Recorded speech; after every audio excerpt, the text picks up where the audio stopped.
Lycée technique 1er mai à Brazzaville, l'atelier de fabrication mécanique est le cadre choisi pour abriter le projet I Have a Dream qui vise la construction du nouveau simulateur de vol de Sim Aerospace par de jeunes Congolais.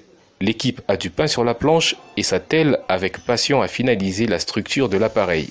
Un membre de l'équipe très motivé nous partage le niveau d'avancement des travaux. Là, c'est un niveau très avancé, puisque dès qu'on finit ça, on va attaquer la partie électronique et puis penser comment habiller ça.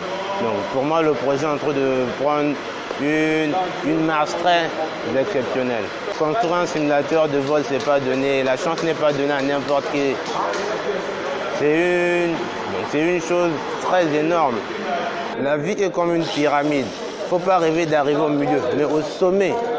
Même s'il y a de nombreuses personnes qui n'arrivent pas là-bas, mais toi, tu dois rêver d'arriver là-bas, peu importe le prix à payer. Les travaux vont bon train et sont dirigés d'un main de maître par le patron de Sim Aerospace, qui est très optimiste malgré l'usage des moyens du bord. Alors le projet I Have a Dream avance assez bien. Nous avons fini avec la première phase qui était la conception théorique au niveau du dessin industriel.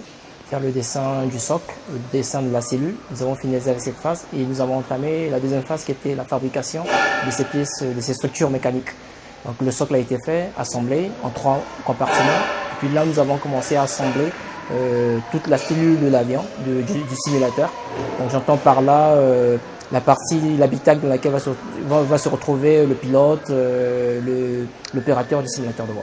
Alors actuellement, nous travaillons avec les élèves des séries E et F1 parce qu'ils sont beaucoup plus axés sur le côté mécanique.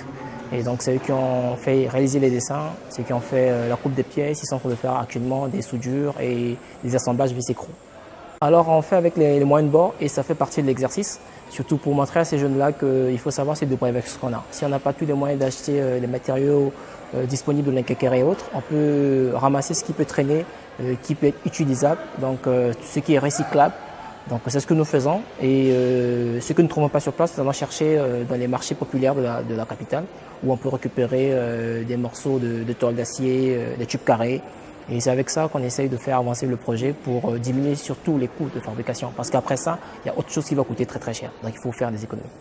Une fois que nous aurons fini avec la partie mécanique, nous allons entamer le côté électrique parce qu'il faudra un câblage électrique pour alimenter le simulateur avec l'éclairage à l'intérieur.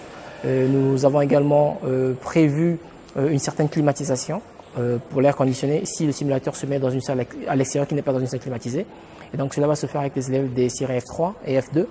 Et après cela, nous allons entamer le côté électronique parce que vous savez, le simulateur contient des contacteurs, des boutons rotatifs, flip-flop. Et puis, donc, ce sont des contacts qui sont analogiques qu'il faudra transformer en signal numérique pour qu'ils soient intégrés au niveau de l'ordinateur du simulateur de vol. Sim Aerospace offre des formations en aéronautique et des baptêmes de l'air depuis 2015 grâce à un premier simulateur de vol toujours fonctionnel.